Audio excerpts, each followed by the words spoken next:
भद्रं कर्णेभिः शृणुयाम देवाः भद्रं पश्येमाक्षभिर्यजत्राः स्थिरैरङ्गैस्तुष्टुवागुंसस्तनूभिः व्यशेम देवहितं यदायुः स्वस्ति न इन्द्रो वृधश्रवाः स्वस्ति नः पूषा विश्ववेदाः स्वस्ति नस्तार्क्ष्यो अरिष्टनेमिः स्वस्ति नो बृहस्पतिर्दधातु ॐ शान्ति शान्ति शान्तिः। ॐ लं नमस्ते गणपतये त्वमेव प्रत्यक्षं तत्त्वमसि त्वमेव केवलं कर्तासि त्वमेव केवलं धर्तासि त्वमेव केवलं हर्तासि त्वमेव सर्वं खल्विदं ब्रह्मासि त्वं साक्षादात्मासि नित्यं ऋतं वच्मि सत्यं वच्मि अवत्वं माम् अववक्तारम् अवश्रोतारम् अवदातारम् अवधातारम् अवानुचानमवशिष्यम् अवपश्चातात् अवपुरस्तात् अवोत्तरातात् अवदक्षिणातात् अवचोर्ध्वातात् अवाद्धरातात् सर्वतो मां पाहि पाहि समन्तात् त्वं वाङ्मयस्त्वं चिन्मयः त्वमानन्दमयस्त्वं ब्रह्ममयः त्वं सच्चिदानन्दाद्वितीयोऽसि त्वं प्रत्यक्षं ब्रह्मासि त्वं ज्ञानमयो विज्ञानमयोऽसि सर्वं जगदिदं त्वत्तो जायते सर्वं जगदिदं त्वत्तस्तिष्ठति सर्वं जगदिदं त्वयि लयमेष्यति सर्वं जगदिदं त्वयि प्रत्येति त्वं भूमिरापो नलो निलो नभः त्वं चत्वारि वाक्पदानि त्वं गुणत्रयातीतः त्वम् अवस्थात्रयातीतः त्वं देहत्रयातीतः त्वं कालत्रयातीतः त्वं मूलाधारस्थितोऽसि नित्यं त्वं शक्तित्रयात्मकः त्वां योगिनो ध्यायन्ति नित्यं त्वं ब्रह्मा त्वं विष्णुस्त्वं रुद्रस्त्वं इन्द्रस्त्वं अग्निस्त्वं वायुस्त्वं सूर्यस्त्वं चन्द्रमास्त्वं ब्रह्म भूर्भुवस्वरों गणादिं पूर्वमुच्चार्य वर्णादिस्तदन्तरम् अनुस्वारः परतरः अर्धेन्दुलसितं तारेण रुद्धम् एतत्तव मनुस्वरूपं गकारः पूर्वरूपम् अकारो मध्यं रूपम् अनुस्वारश्चान्त्यरूपम् बिन्दुरुत्तररूपं नादसन्धानं सगुंहिता सन्धिः सैषा गणेशविद्या गणकऋषिः निच्रद्गायत्री छन्दः महागणपतिर्देवता ॐ गण गणपतये नमः। एकदन्ताय विद्महे वक्रतुण्डाय धीमहि तन्नो दन्तेः प्रचोदयात्।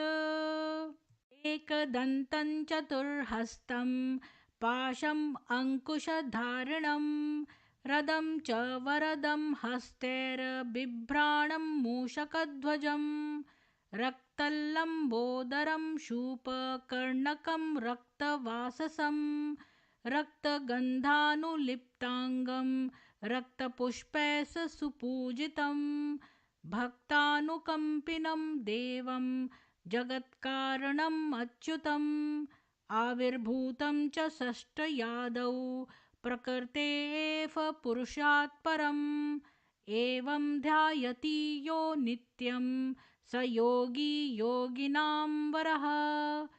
नमो व्रातपतये नमो गणपतये नमः प्रमथपतये नमस्तेऽस्तु लम्बोदरायै कदन्ताय विघ्नविनाशिने शिवसुताय श्रीवरदमूर्तये नमो नमः।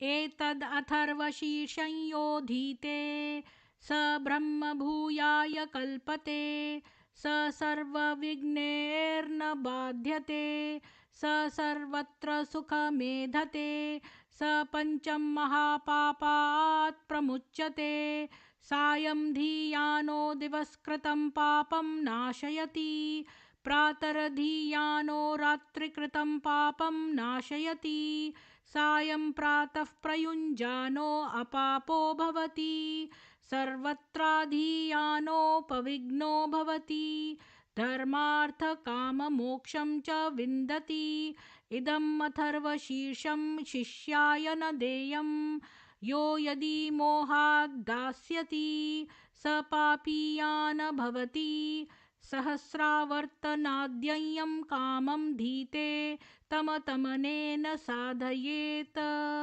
अनेन गणपतिं विषिञ्चति स वाग्मी भवति चतुर्थ्यामनश्रं जपति स विद्यावान् भवति इति अर्थवर्णवाक्यं ब्रह्माद्यावर्णं विद्यात न बिभेति कदाचनेति यो दूर्वाङ्कुरैर्यजति स वैश्रवणोपमो भवति यो लाजैर्यजति स यशोवान् भवति स मेधावान् भवति यो मोदकसहस्रेण यजति स वाञ्छितफलं वाप्नोति यः साज्यसमिध्वर्यजति स सर्वल्लभते स सर्वल्लभते अष्टौ ब्राह्मणान् समयग्राहयित्वा सूर्यवर्चस्वी भवति सूर्यग्रहे महान् नद्यां प्रतिमा सन्निधौ वा जप्त्वा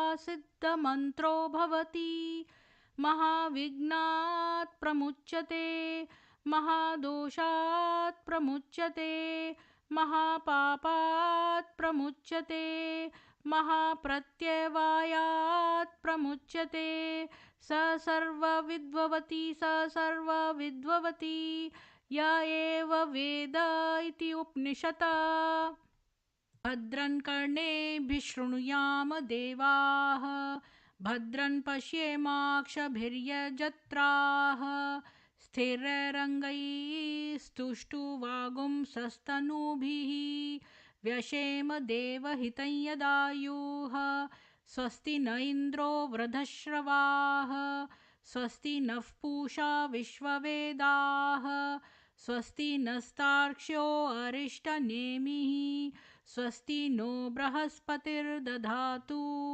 ओम शांति शांति शांति।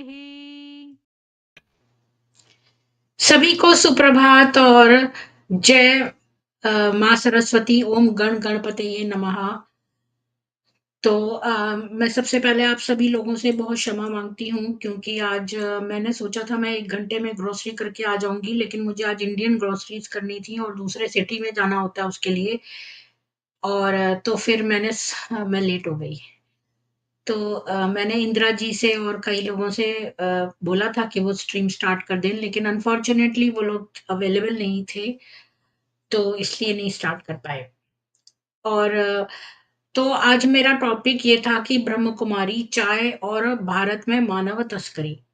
मेरे पास इतना टाइम नहीं है कि मैं सब लोगों के कमेंट्स पढूं, पर तरुण सैनी, किरण कुमार, एमडी जी, प्रेमनाथ जी, कैप्टन इग्नेशियो सेरिचियो, उत्तम जी, सुधीर जी, संतोष पंडित जी, रंजीता ओहाल जी, कल्ट अवेयरनेस जी, किरण कौर जी, नंद किशोर जी, अवी होला जी, नीलम शर्मा जी, स्वामी जी, वाई जी, जगदीश बिरादर जी, उर्मिला गोयल जी, प्रमिला सिंह जी, किरण कौर जी, बहादुर सिंह जी, ह्यूगो,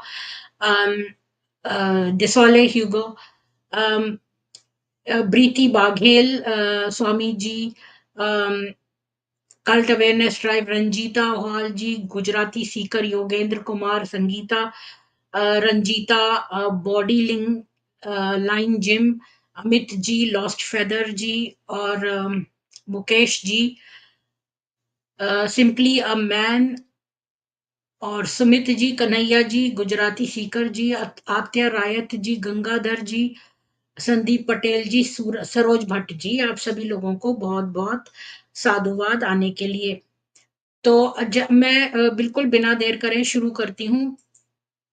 तो आज मैंने जो है नीलिमा जी ने बात करी थी इसकी ट्रैफिकिंग की, तो उसी पर मैं एक ब्रह्म कुमारी का, एक्स ब्रह्म कुमारी का फोरम है कि T and human trafficking in India, और इसमें 1 लाख लड़कियां दिल्ली की। तो मैं देखिए बहुत सारे यहाँ पर जो है लोग कमेंट करते हैं बाद में पेज पर आके कि मैं अपने मन से पता नहीं क्या क्या बकवास कर रही हूँ, ये संस्था तो बहुत बड़ी है और वो तो ग्लोबल है और यहाँ पे लोग इतने सालों से हैं, तो वो कैसे अविश्वसनीय हो सकती है, इतने लोग थोड़ी ना हो सकते हैं झूठ बोल रहे हो। और दूसरी बात कहते हैं कि कुछ लोग खराब हो सकते हैं पर संस्था तो अच्छी है। तो मैं बता दूं सबसे पहली बात कि ये मैं नहीं बोल रही हूँ, ये जो बीके समर्पित हैं, जो 40-50 साल से बीके में हैं, ये उन्होंने जब बीके छोड़ा है तो ये उनका फोरम है।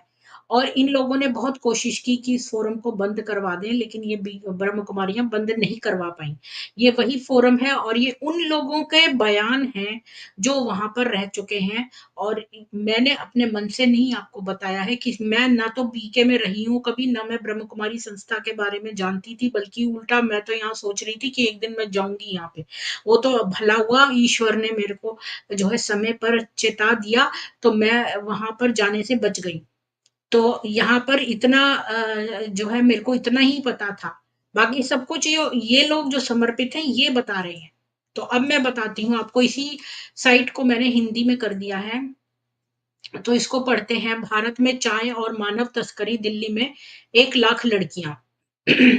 भले ही ये सात्विक ना हो, लेकिन ब्रह्म कुमारी चाय पीने वालों में बड़ी अच्छी हैं। ऐसा कहा जाता है कि एक समय लेखराज कृपलानी चाय और कॉफी पर प्रतिबंध लगाना चाहते थे क्योंकि वे शुद्ध नहीं थे, लेकिन उनके ब्रह्म कुमारी अनुयायियों का प्रतिरोध इतना अधिक था कि वह उन्हें खुश करने के लिए विचार छोड़ना पड़ा।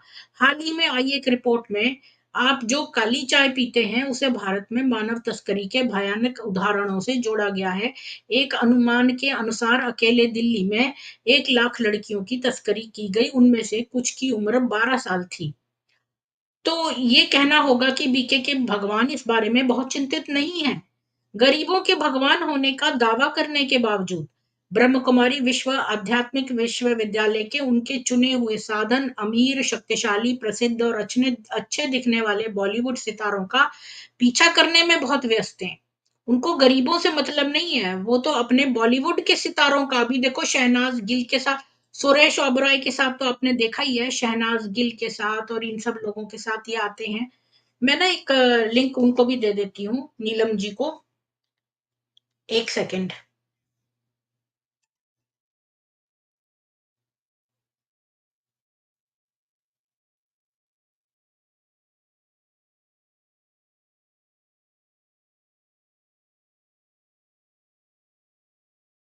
नीलिमा जी, सॉरी, नीलम जी बोल जाती हूँ। हाँ, क्योंकि वो कुछ बताना चाह रही थी तो मैंने उनको लिंक दे दिया है। तो कंटिन्यू करते हैं कि इन लोगों को गरीबों की चिंता करने की जरूरत नहीं है, ये तो भाई बॉलीवुड के लोगों के पीछे भाग रहे हैं, या कॉरपोरेट अधिकारियों को मुफ्त और सशुल्क सेवाएं प्रदान करते हैं। ऐसे कमजोर और अशुद्ध आत्माओं के बारे में ये लोग कहते हैं ना कि ये लोग तो शूद्र हैं, लौकिक हैं। इन्हीं लौकिक आत्माओं के पीछे ये लोग भागते हैं, जैसे पुलिस वाले और अपने जो जजेस हैं इनके पीछे। और अशुद्ध आत्माओं के बारे में चिंता करने के बजाय मुख्य रूप से स्वदेशी जनजातियां जो ग्रामीण श्रमिकों का निर्माण करती हैं उनकी चाय तोड़ते हैं। वास्तव में ब्रह्म कुमारी के वही साधन सिखाते हैं उन बच्चों ने अपने पिछले जन्म में बहुत बुरे कर्म किए होंगे जिनके कारण उनके साथ ऐसा हुआ। यहाँ तक कि मैंने बहुत सारे केसेस पढ़े हैं जिसमें बच्चा लड़कियों का जो रेप हुआ है, तो ये लोग बोल देते हैं कि वो लड़कियां ही कदाचारी थी। पहली बात तो हिंदी में कोई ऐसा शब्द ही नहीं है कदाचार, सदाचार होता है या दुराचार होता है। इन्होंने अपना नया शब्द निकाल लिया, कदाचार। और बोलते हैं ये तो लड़की ही कदाचारी है, और यहाँ तक कि लंदन से एक 10 साल की लड़की आई तो उसके लिए बोलते हैं वो भी कदाचारी है। बताओ 10 साल की बच्ची जिसको कि सेक्स का कोई भी मतलब वो भी नहीं है, उसको ख़्याल भी, उसके लिए भी यही बोलते हैं। आगे चलते हैं, लेकिन क्या वास्तव में अ, ऐसा है, या यह वैश्विक पूंजीवाद और जाति शोषण करने वाली सीमांत संस्कृतियों का संयोजन है जिन्हें ऐतिहासिक रूप से अंग्रेजों द्वारा पहले से ही वहां तस्करी करके लाया गया था? सरल बी के समाधान: कोई जल्दी नहीं, कोई करी नहीं, कोई चिंता नहीं। यह लोह युग का अंतिम चरण है और सभी को भुगतना होगा। मत सोचो, मत पूछो, मत सवाल करो। बस बी के बाबा को याद करो और उन्हें अपनी शुभकामनाएं भेजो। क्यों? यह आपको एक विश्व कल्याणकारी बना देगा और भविष्य में धरती पर, स्वर्ग में आपको करोड़ों की कमाई होगी। अभी देखो, तो इस बात को अब यहाँ से शुरू होता है ये जो एक्चुअली में आज का टॉपिक है, वो बेसिकली ये बता रहा है कि जो चाय तोड़ते हैं ना असम में, जो बागान है चाय के, तो वहाँ जो छोटी छोटी बच्चियां हैं उनको इन लोगों ने ट्रैफिकिंग में, ह्यूमन ट्रैफिकिंग में इन्वॉल्व किया है बेसिकली। अब यहाँ पे पढ़ते हैं, चाय तोड़ने वालों के लिए गरीबी मजदूरी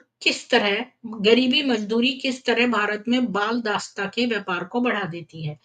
जब तस्कर असम के उत्तरी पूर्व छोर पर चाय के बागान में एलेना कुजर की झोपड़ी के दरवाजे पर दस्तक देने आया, तो वह अभी अभी स्कूल से लौटी थी। एलेना 14 साल की थी और नर्स बनना चाहती थी, उसके बजाय वह बाल दास के रूप में अपने जीवन के 4 साल खोने वाली थी। वह झोंपड़ी के अंदर एक छोटी कुर्सी पर बैठी है, अपने लंबे काले बालों के साथ खेल रही है और याद करती है कि कैसे उसका मालिक उसके बगल में बैठकर अपने दिल्ली के घर के लिविंग रूम में पोर्न देखता था, जबकि वह फर्श पर सोने का इंतजार करती थी। फिर उसने मेरा बलात्कार किया, वह कहती है, अपने हाथों को नीचे देखते हुए, फिर दरवाजे से बाहर। एलेना एक कारण से दिल्ली के उस घर में थी। उसके माता-पिता, जो लखीमपुर जिले के एक एस्टेट में विश्व प्रसिद्ध असम चाय की फसल काटते थे, उन्हें इतना कम वेतन मिलता था कि वे उसे रखने का जोखिम नहीं उठा सकते थे। तो इसके माँ-बाप जो थे चाय के बागान में मजदूरी करते थे, तो उन्होंने जो है सोचा लड़की की किस्मत खुल जाएगी। उसके जैसे हजारों लोग हैं जिन्हें उत्तर पूर्व भारतीय राज्य के चाय बागानों से तस्करों द्वारा दिल्ली लाया गया, 45 पाउंड की मामूली कीमत पर एजेंट को बेचा गया, फिर 650 पाउंड में नियोक्ता को बेचा गया, फिर गुलाम बनाकर रखा गया, बलात्कार किया गया, दुर्व्यवहार किया गया। अकेले दिल्ली में 12 साल की उम्र की 1 लाख लड़कियों के बारे में माना जाता है कि वे ताले में बंद हैं। अन्य को मध्य पूर्व में बेचा जाता है और कुछ के बारे में तो यह भी माना जाता है कि वे ब्रिटेन पहुंच गई हैं। व्यापार, क्योंकि सरकार द्वारा क्षेत्र के लिए निर्धारित धन कभी भी उन लोगों तक नहीं पहुंच पाता जिन्हें इसकी जरूरत है, क्योंकि भ्रष्टाचार के कारण। सभी चाय बागानों में समान वेतन मिलता है। प्रमुख ब्रांड और सुपरमार्केट द्वारा बेची जाने वाली असम चाय के प्रत्येक डिब्बे की प्रत्येक पत्ती को उन श्रमिकों द्वारा तोड़ा जाता है जो प्रति घंटे 12 पैसा कमाते हैं। चाहे डिब्बे पर फेयर ट्रेड लिखा हो या रेन फॉरेस्ट अलायंस या एथिकल टी पार्टनरशिप आदि द्वारा प्रमाणित हो, इससे कोई फर्क नहीं पड़ता। यानी कि आप डिब्बे पर ये सोचो कि ये तो बड़े ग्रीन सस्टेनेबिलिटी के हैं या बड़े ग्रीन अलायंस है या बड़ा फेयर ट्रेड कर रहे हैं, ऐसा कुछ नहीं है। इन मजदूरों को 12 पैसा ही मिलता है प्रति घंटा। तो प्रतिदिन उनको 89 रुपए यानी कि 1 पाउंड का समान मूल नकद भुगतान मिलता है, जो एक अकुशल श्रमिक के लिए वैध वेतन का आधा से थोड़ा अधिक है। प्रत्येक श्रमिक को 80 चाय बैग के डिब्बे को भरने के लिए पर्याप्त चाय चुनने के लिए लगभग 2 पैसा नकद मिलता है, जिसके बाद में यूके में 2 पाउंड से अधिक में बेचा जाता है। वेतन इतना कम रखने की कीमत यह है कि श्रमिक अपनी बेटियों को रखने का जोखिम नहीं उठा सकते, और जब तस्कर लड़कियों को ले जाने की पेशकश करते हैं तो उन्हें अच्छे वेतन और एक रोमांचक नए जीवन का वादा करते हैं, लेकिन वे मना नहीं कर पाते। यानी इतना कम इन्होंने पैसा रखा है, जबकि 2 पाउंड में बेचते हैं ये, 2 पैसा इनको देते हैं पर बैग और 2 पाउंड में बेचते हैं। इतना मुनाफा ये कमा रहे हैं। लेकिन ये इनके पैसे नहीं बढ़ाते ताकि इनकी बच्चियों को ले जाया जा सके। अगर पैसा अच्छा देंगे तो फिर वो अपनी लड़कियों को क्यों जाने देंगे? और ये उनको बोलते हैं कि भाई तुमको ज़्यादा अच्छा पैसा मिलेगा, वेतन मिलेगा, ये कह के थोड़ी ना ले जाते हैं कि हम तुम्हें यूज़ करेंगे या तुमसे तुमसे जो है प्रोस्टिट्यूशन कराएँगे, बल्कि ये कहते हैं कि हम तुम्हें जॉब देंगे और तुमको अच्छे पैसे मिलेंगे और बड़ा अच्छा तुम्हारा जीवन हो जाएगा। तो हर कोई अपना जीवन अच्छा करना चाहता है। तो रोमांच और ग्लैमर का वादा करते हैं, इसके बजाय लड़कियां अक्सर हर दिन सुबह 4 बजे काम करना शुरू कर देती हैं और आधी रात तक काम करती हैं। तो यानी कि सुबह के 4 बजे से लेकर आधी रात तक, यानी 12 बजे रात तक। और अक्सर उन्हें कभी भुगतान नहीं किया जाता है, कैदियों के रूप में रखा जाता है, घर से बाहर जाने या अपने परिवार से संपर्क करने में असमर्थ हैं, डरती हैं कि वे वेश्यालय में समाप्त हो जाएंगी। तो उनको ये भी कह के रखा जाता है, अगर तुम यहाँ पर किसी से भी कांटेक्ट करोगे तो तुमको जो है लोग पकड़ ले जाएँगे, वैश्यालय में बेच देंगे, तो वो डर के मारे नहीं करती हैं।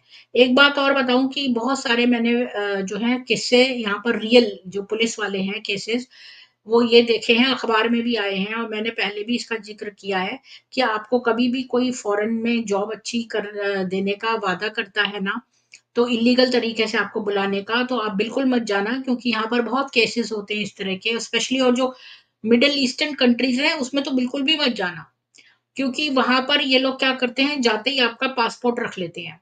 फिर बिना पासपोर्ट के आप ट्रैवल नहीं कर सकते। आपको पता है कि वीज़ा से भी ज़्यादा महँगा पासपोर्ट है। पासपोर्ट ब्लैक मार्केट में बहुत महँगा बिकता है। तो ये लोग तो पहले पासपोर्ट रख लेते हैं और 1 साल का आपसे बॉन्ड करवाते हैं। अच्छा, ये लोग क्या करते हैं मिडल ईस्टर्न के में मैं पहले भी कवर कर चुकी हूँ कि केरल की कौन नर्स थी, वो गई थी श्रीलंका की, तो उसके 21 कीलें ठोक दी थी। So, BK Shivani fan, if you don't trust me, you don't have to. You can Google it.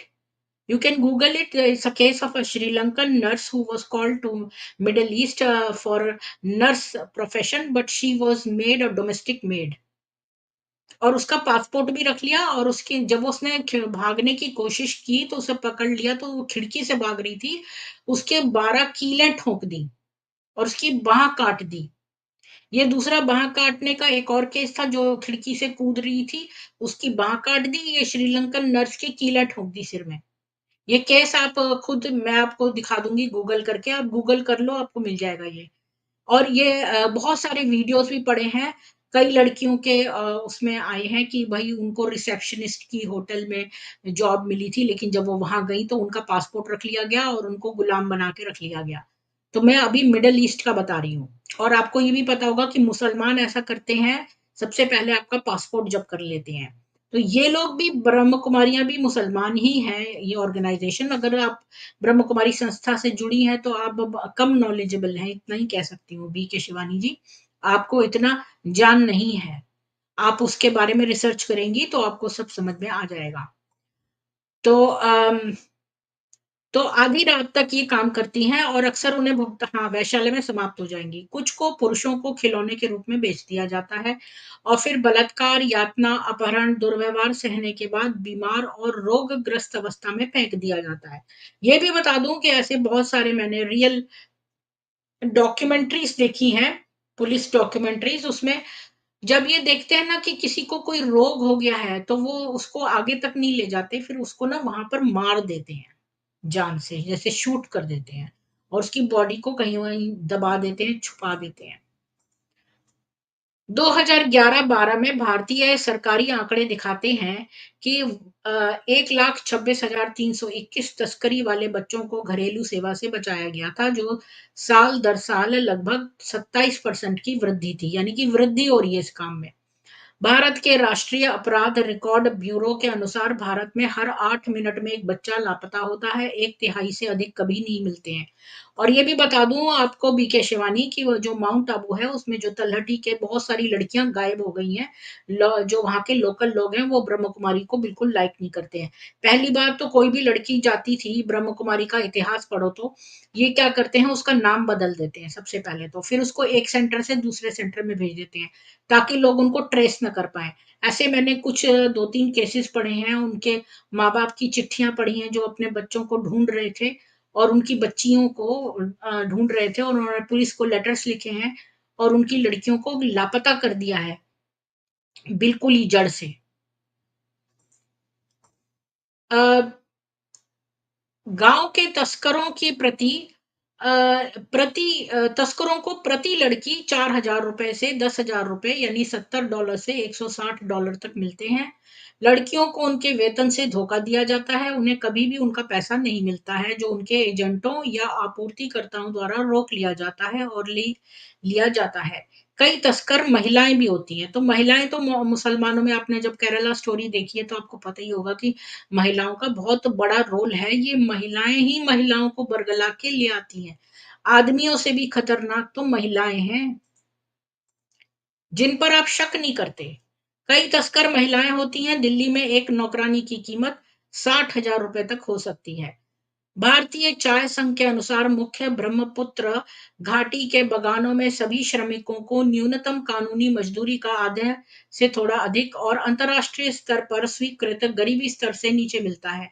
विदेशी चाय विक्रेता यह जानते हैं कि प्रमाणन योजनाओं और अतिरिक्त लाभ खाद्य राशन के दावों के पीछे छिपते हैं, और जो वास्तव में चाय बागान मालिकों के साथ श्रमिकों को अर्ध सामंती संबंधों में बांधे रखने के तरीके हैं। चाय की कीमत का बड़ा हिस्सा उनके मुनाफे में जाता है। कंपनियां आसानी से यह सुनिश्चित कर सकती हैं कि सभी चाय श्रमिकों को एक अच्छा वेतन दिया जाए, और ब्रह्म कुमारियों को दहेज के साथ सौंप दी जाने वाली युवा लड़कियों के साथ कितना अलग व्यवहार किया जाता है।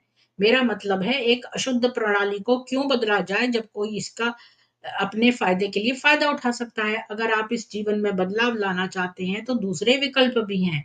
ओडानाडी जैसे एनजीओ मानव तस्करी एनजीओ मानव तस्करी, बाल शोषण और यौन हिंसा से निपटने के लिए एक वैश्विक आंदोलन बनाने और तस्करी के पीड़ितों को बचाने, उनकी रक्षा करने और उनका पुनर्वास करने तथा उन्हें स्वतंत्र जीवन में मदद करने का लक्ष्य है। यह सुनिश्चित करना है कि तस्करी के अपराधियों को न्याय के कटघरे में लाया जाए।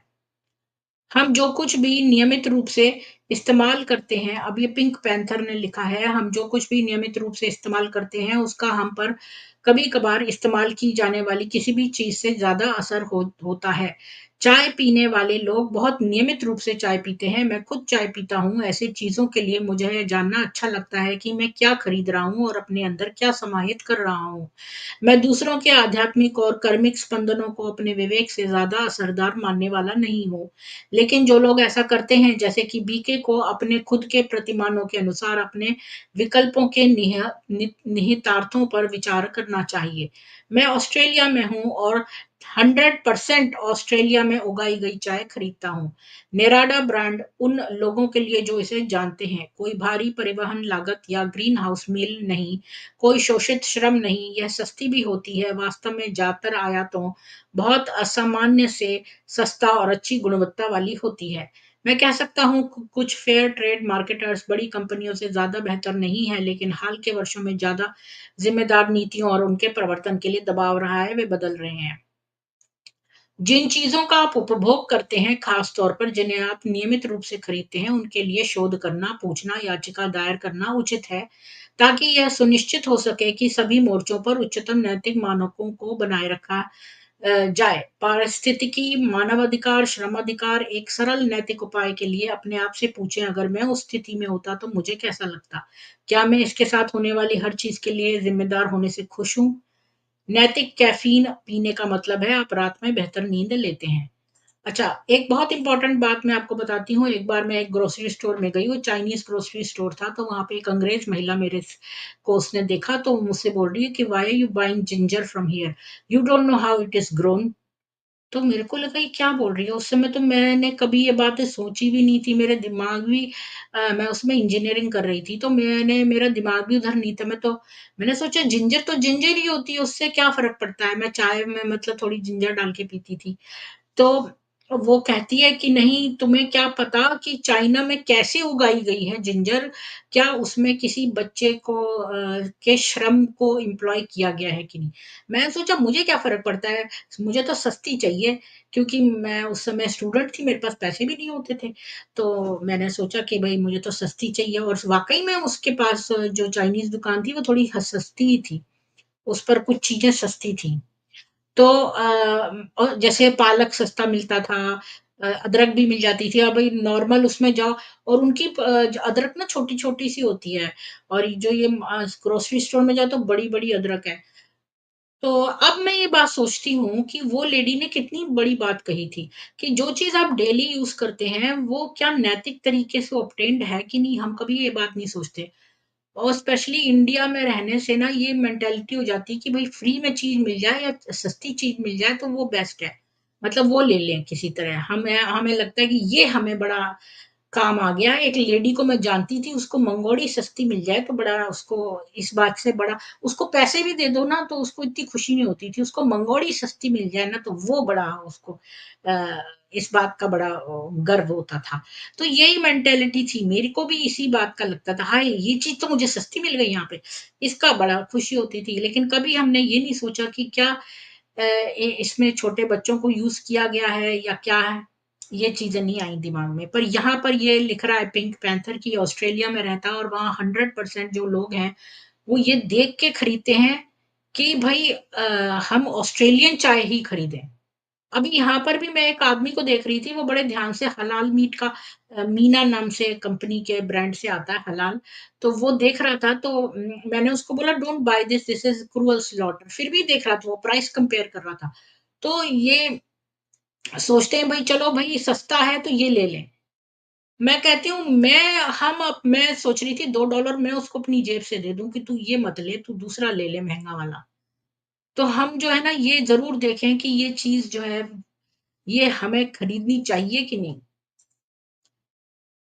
भारत में हाँ, अभी देखो ये है वो लड़की असमी जो शायद एलेना जो 14 साल की है, 1 मिनट।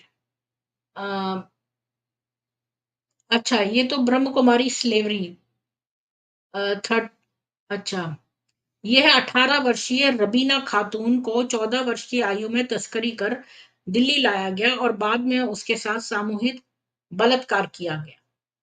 उसने अपना नाम और फ़ोटो प्रकाशित करने की लिखित अनुमति दी है। तो ये है 14 साल में इसको ट्रैफ़िक कर दिया गया था। समय-समय पर मैंने कम दर्शन पर विचार किया और ईमानदारी से कहूँ तो मैं इसमें खुद विश्वास नहीं करता हूँ क्योंकि इसमें कोई सामग्री नहीं है जिसके माध्यम से यह यात्रा करता है या कर्म में विश्वास करने वाले चमत्कारों को समझाने के लिए आवश्यक विश्वसनीय तंत्र नहीं है। ब्रह्मांड के विस्तार से शुरू हुई अत्यधिक जटिल यादृच्छिक गतिविधि अधिकांश घटनाओं की व्याख्या करनी प्रतीत होती है। यानी कोई कर्म का नियम नहीं है। कर्म के नियम का विचार केवल उन लोगों द्वारा बनाई गई एक डर की राजनीति है जो दूसरों पर काबू बनाना और उन्हें अपने अच्छे या बुरे के लिए नियंत्रित करना पसंद करते हैं। उदाहरण के लिए मैं किसी एक ऐसे व्यक्ति पर विश्वास नहीं कर सकता जो कहता है, यह उन सभी लड़कियों की गलती है। यानी ये कौन लिख रहा है? ये कह रहा है कि जो अगर ये बात कहे कि ये इन लड़कियों की ही गलती है, ये बात गलत है। क्या आप लोग भी यही सोचते हैं कि अगर मान लो ये लड़की ट्रैफिक हुई है, तो ये इसके कर्म है, इसी वजह से हुई है ये क्या आप भी ऐसा विचार रखते हैं? देखिए ब्रह्म कुमारी मैं अगर मुझसे कोई ये क्वेश्चन पूछे तो मैं ये कहूँगी कि ब्रह्म कुमारियाँ सोचती हैं कि हर कर्म पास्ट के कर्म की वजह से है, पर ऐसा नहीं है। जो हम कर्मणीय कर्म करते हैं, जो हम अभी कर्म कर रहे हैं, हम नए कर्म भी करते हैं। ये ज़रूरी नहीं है कि जो कर्म पास्ट में हुए हैं वही रिपीट होते रहें। अगर ऐसा होता, अगर सब कुछ सारी दुनिया वैसी की वैसी होती तो डायनासोर कहाँ चले गए? तो इसलिए ब्रह्म कुमारी का ये जो है कि भई इसके इसने इसके साथ रेप हुआ है तो ये कदाचारी लड़की होगी तो यही गलत है, क्योंकि नए कर्म भी लोग करते हैं। तो लेकिन जहाँ मैं कर्म के विचार को एक काल्पनिक अर्थ में स्वीकार कर सकता हूँ, यह गाँव या समुदाय स्तर पर है, वहाँ हर एक उम, यहाँ से पढ़ते हैं। हालाँकि ब्रह्म कुमारियों ने अपना खुद का मोड़ जोड़ा है। ब्रह्म कुमारियाँ जिस तरह के अंतर्निहित कर्म दर्शन का उपयोग बेरहमी से काम कर और कुछ नहीं करने, नुकसान को रोकने के लिए अपने स्वयं के व्यवहार को संशोधित न करने के बहाने के रूप में करती हैं, वह जाति से उत्पन्न ब्राह्मणवादी व्यवस्था में निहित है, जिसमें असमानता स्वाभाविक है। मतलब बेसिकली इन इन ये बताने की कोशिश कर रहा है कि ये जो कदाचार कदाचार कह के अपना हाथ झाड़ लेती हैं, ये अपना बेकार का कुतर्क देती हैं और इन्होंने कभी अपने व्यवहार में संशोधन नहीं किया है, बल्कि ये कुछ नहीं करना चाहती। ये उन लड़कियों की मदद नहीं करना चाहती जो रेप हुई हैं, उनका साथ नहीं देना चाहती, बल्कि उनको तुरंत वहां से निकाल देती हैं, उन्हीं पे दोषारोपण करके। अ, कर्म और दुनिया के अंत यानी विनाश, कलयुग। हाँ, मतलब मैंने ये छोड़ दिया। मैंने हमेशा पाया कि नेता दूसरों के प्रति उदासीन होते हैं और राजनीतिक रूप से अत्यधिक रूढ़िवादी होते हैं। उदाहरण के लिए वे भारत में चाय श्रमिकों या लड़कियों की तस्करी के मुद्दे पर सामाजिक नाव को हिलाते नहीं है, कोई नहीं इनको देख रहा, लेकिन वे बागान मालिकों के साथ एक कप चाय के लिए बैठते हैं, या फिर शिवानी और सुरेश ओबराय के साथ चाय पीने बैठती है, पर क्या उसने कभी चाय के जो तस्करियां हो रही हैं उसके बारे में कभी कुछ बात करी? नहीं। या कुछ कुमारियों को अपने निगम से परामर्श करने के लिए भेजती हैं। मुझे ऐसा कोई अवसर याद नहीं आता जहां बीके ने उत्पीड़ितों का पक्ष लिया हो, कभी भी नहीं। कभी ब्रह्म कुमारी ने उत्पीड़ितों का पक्ष नहीं लिया। यहाँ तक कि एक जो ब्रह्म कुमारी जिसको तलघर में माउंट आबू में रखा गया था और उसको हाथ पैर बांध के 4 दिन भूखा रखा, उसकी पिटाई हुई, वो किसी तरह उसके पास पहुंची दादी जानकी के, उसने कोई उसकी हेल्प नहीं करी, बल्कि उस ओम प्रकाश का साथ दिया जो 30 सेंटरों का मालिक था, ताकि वो उनको अपने कब्जे में ना कर ले। ये है इनका हाल। और कर्म और हाँ, सिवाय इसके कि वे अपने नए बेहतर दैवी उत्पीड़न के साथ खुद उन पर अत्याचार करना चाहते हो। कर्म और दुनिया के अंत यानी विनाश, कलयुग और अंतिम चरण के बीके के मुख्य विश्वास व्यक्तियों को दान या सामाजिक सुधार की ओर की भी प्राकृतिक प्रवृत्ति से मुक्त करते हैं और उनके सभी प्रयासों, ध्यान और धन को कभी कभी व्यर्थ और विचित्र और सबसे बेकार बीके के अनुष्ठानों में केंद्रित करते हैं। पैसा सारा अपने ऐश्वर्य पर खर्चते हैं ये, और अपने बेकार के चीजों पर। करुणा से प्रेरित होना एक कमजोरी है। यह भ्रम पालना कि ऐसे व्यक्तियों के लिए अपने अच्छे विचार भेजना ही पर्याप्त सेवा है, उचित नहीं है। उदाहरण के लिए हाल ही में मिक्सिंग डेस्क पर बेकार के स्व विज्ञापन उनके कुल इलेक्ट्रॉनिक व्यय का एक अंश बनाने के लिए खर्च किए गए 2 मिलियन से, मतलब इन्होंने अपने एडवर्टीजमेंट पे 2 मिलियन खर्च दिए और उस पैसे से 4,500 युवा लड़कियों को गुलामी से मुक्त किया जा सकता था, लेकिन इन्होंने कभी भी ये काम नहीं किया। ब्रह्म कुमारियों ने आज तक कभी हिंदू लड़कियों के लिए कुछ किया है? जीरो।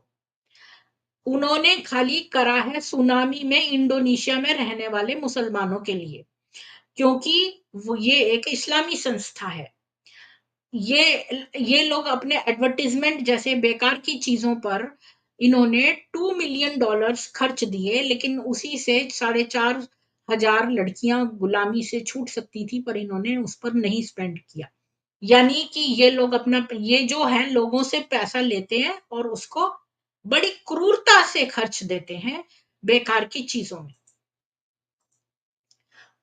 मुझे ये देखकर आश्चर्य हुआ कि ब्रह्म कुमारी के नेता कितने मूर्ख हैं और 30 वर्षों में वे कैसे नहीं बदले हैं। क्या वे एक पल के लिए भी ये नहीं सोचते कि अगर उन्होंने 4,500 युवा लड़कियों को गुलामी से मुक्त किया तो शायद कोई उन्हें मिक्सिंग डेस्क मुफ्त में दे दे? अच्छा, इन्होंने कोई मिक्सिंग डेस्क है वो एडवर्टाइज करी थी, या फिर कोई व्यक्तिगत बीके को दान या सामाजिक उत्थान करने से मना किया जाता है तो क्यों ना 1 लाख अनुयायियों की शक्ति का उपयोग किया जाए और बस इतना कहा जाए, भगवान कहते हैं अब और अनैतिक चाय नहीं। ये है माँ बाप बिचारी, इनकी बेटी गायब कर दी गई ब्रह्म कुमारियों ने। अर्जुन और मुक्ति ताती अपनी बेटी विनीता ताती की तस्वीर के साथ, जिसे 14 साल की उम्र में असम के लखीमपुर जिले से तस्करी करके दिल्ली लाया गया था, उन्होंने उसे 3 साल से नहीं देखा है। अब ये नहीं पता कि ब्रह्म कुमारियों ने इसे गायब किया या तस्करों ने गायब किया, लेकिन ब्रह्म कुमारियों ने इसकी कोई मदद नहीं की। अगला निशाना जो है वो युवा लड़कियां ही होंगी। नाटक को अपने मार्ग पर चलने दो, दर्शक बने रहने के अलावा कुछ नहीं करना है, ये बोलती हैं ये लोग। नाटक चल रहा है, वो चलने दो, ये पूर्व ब्रह्म कुमारी लिख रही है।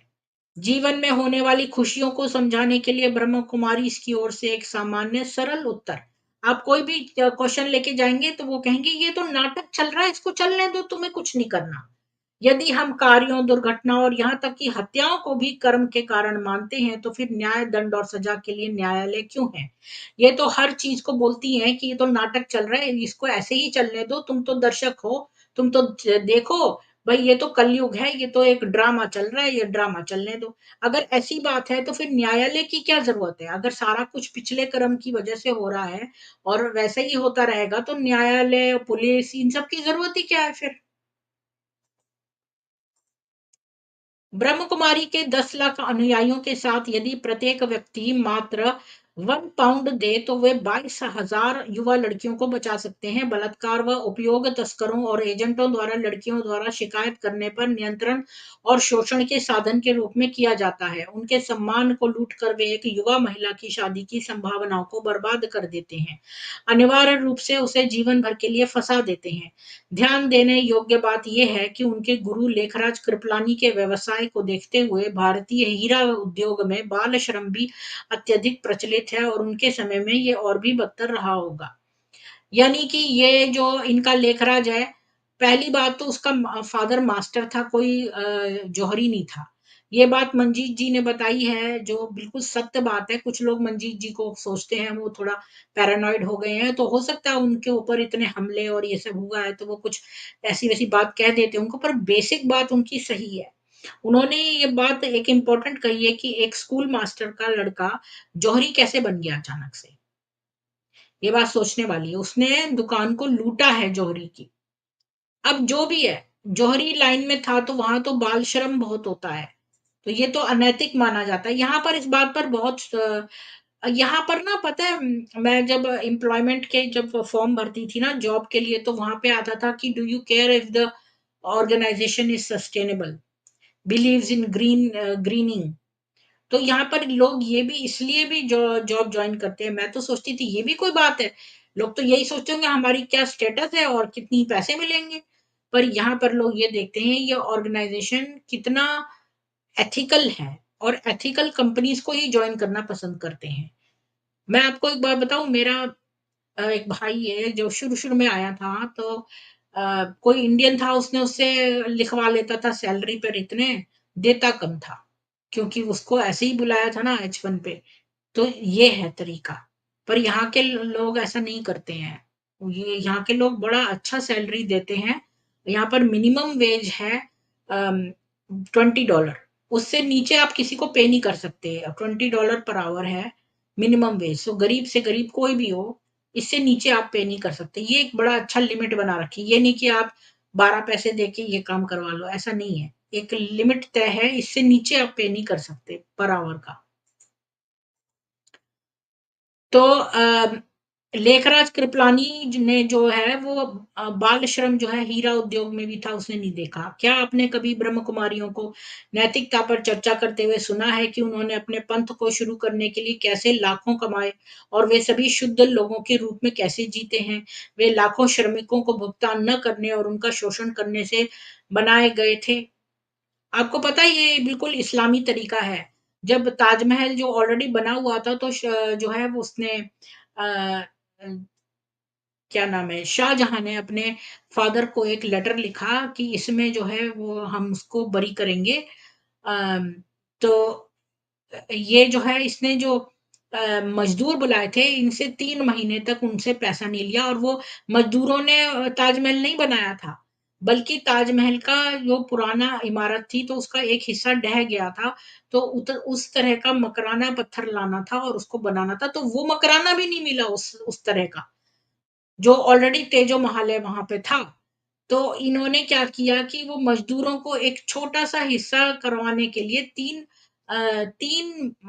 महीने तक जो है एम्प्लॉय किया और उनके पैसे नहीं दिए। तो जब वो विद्रोह करने पे आ गए तो उनके हाथ काट दिए। तो ये लोग इस तरह के हैं, तो ये ब्रह्म कुमारियाँ भी कोई कम नहीं है।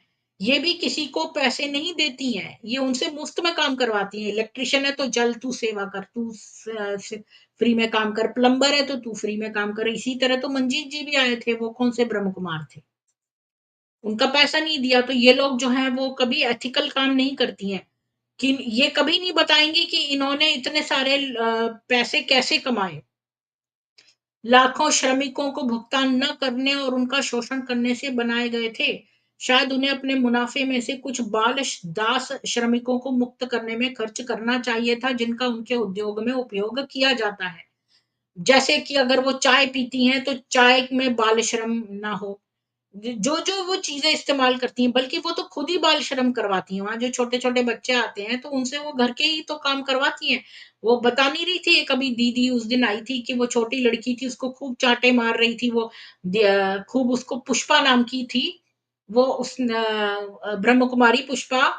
वो उस लड़की को खूब मारती थी। तो एक दिन ये चली गई तो इसने पीछे जाके देख लिया, उसको मार रही थी, रंगे हाथों देख लिया।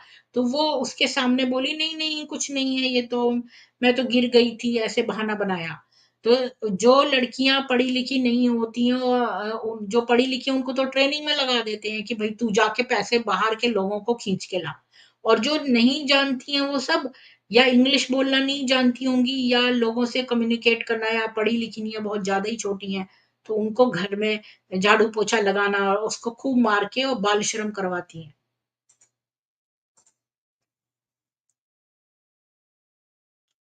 हीरा व्यवसाय में श्रमिकों को उनके द्वारा काटे गए पत्थरों के मूल्य का केवल 1% का अंश भुगतान किया जाता है।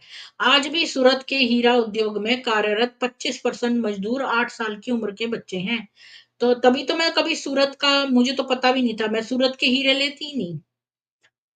जो उत्पादन सुविधाओं में कम वेतन वाले खतरनाक कामों में बार बार मैनुअल कार्य करते हैं, जो अक्सर अल्प विकसित और असुरक्षित होते हैं। एक नमूने में 12.8% सिलिकोसिस से पीड़ित थे, 6.7% को टीबी था, और अन्य खतरनाक स्तर के विकिरण से के संपर्क में थे। बच्चों की बंधुआ मजदूरी, जहां उन्हें मुफ्त में काम करने के लिए भेजा जाता है, एक पुरानी समस्या है। म्यांमार बर्मा में आज भी, जहां लेखराज कृपलानी का व्यवसाय था, अच्छा इसका म्यांमार और बर्मा में भी इसका व्यवसाय था। 4 साल की उम्र के बच्चों का माणिक विश्व के उत्पादन का 90% उत्पादन में शोषण किया जा रहा है, और श्रमिक प्रतिदिन $1 से भी कम कमाते हैं और नियमित रूप से गुलाम बनाए जाते हैं। तो लेखराज कृपलानी ने म्यांमार में भी बिजनेस करा था, और वहां 4-4 साल के बच्चे कर रहे हैं काम। इन्हीं कारणों से मैं कभी ब्रह्म कुमारियों के धन के प्रति जुनून को नहीं समझ पाया। हाँ, ये धन के प्रति जुनून ही है इनका। क्यों उन्होंने एक सुपर अमीर जौहरी को, जो अपने ही श्रमिकों का शोषण करने वाले सुपर अमीर ग्राहकों की खुशामद करके मुनाफा कमाता है, महान माना। यानी कि ये कितनी पढ़ी लिखी हैं, पर ये एक ऐसे लेखराज को महान मानती हैं, जिसने इन बेचारे बच्चों की कभी हेल्प नहीं करी, बल्कि 4-4 साल के बच्चों से ये श्रम करवा रहे हैं। इनको ये महान मानती हैं। यह पीड़ा और गुलामी पर आधारित एक उद्योग है। वे इसे रक्त हीरे या रक्त माणिक कहते हैं। ये खून के हीरे हैं। इन्हें बेचने के लिए इतना खून बहाया जाता है, और फिर भी मूल रूप से उनका कोई वास्तविक व्यवहारिक मूल्य नहीं है। लगभग सभी भारतीय उद्योगों में लड़कियों को अपरिचित श्रमिक माना जाता है, क्योंकि उन्हें सहायक के रूप में देखा जाता है, न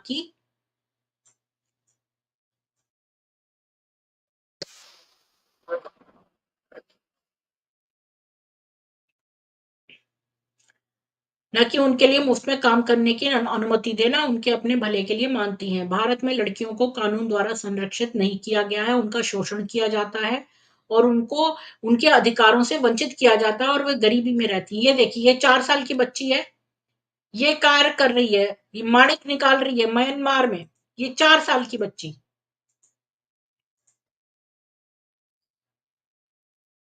मैं इसकी आवाज बंद करके दिखाती हूँ आपको।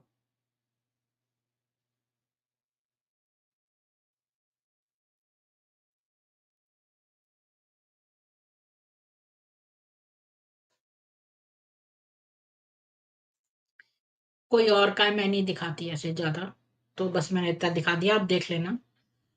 ब्रह्मा ने लिखा है कि भाई न्याय और अदालतें क्यों हैं, तो ये इसका जवाब आया है, ये खत्म होने वाला है। पिंक पैंथर लिख रहे हैं, वह यह वह तनाव है जिसका सामना आधुनिक भारतीय समाज कर रहा है, क्योंकि वह नस्लवाद, जातिवाद, धार्मिक कट्टरवाद, सामाजिक असमानता, शक्तिहीनों के शोषण की अपनी जंजीरों से छुटकारा पाना चाहता है और कानून के तहत समानता प्राप्त करने और 21वीं सदी में जाने की कोशिश करता है, जो कि बीके ज्ञान ब्रह्मांड विज्ञान द्वारा होने का मतलब नहीं है। यानी इब्राहिम के बाद 500 ईसा पूर्व केवल 2500 साल होने का मतलब है, 2536 साल या किसी अन्य संख्या में साल नहीं। यानी ईसा पूर्व का मतलब है ईसा और हम 7 साल के भीतर जानते हैं और कब तक जीवित रहते थे। लेकिन बी के दोनों पक्षों में खेलना पसंद करते हैं, यानी धर्मनिरपेक्ष वीआईपी को माइक या सहकारी सह चुने हुए आत्माओं के रूप में शोषण करने की कोशिश करते हैं, जबकि यह विश्वास करते हैं कि आधुनिक धर्मनिरपेक्ष लोकतंत्र और न्याय सबसे पतित रूप है और नागरिक समाज कभी लेता है। ये डबल गेम खेलते हैं ब्रह्म कुमारियां। 1960 और 70 के दशक में नए भौतिकी के आगमन के दौरान, जिनमें अक्सर ताओ और प्राचीन वैदिक रूपकों का संदर्भ दिया जाता था, बीके के कभी भी इनमें से किसी भी भौतिक विज्ञानी को सफलतापूर्वक शामिल नहीं कर पाए।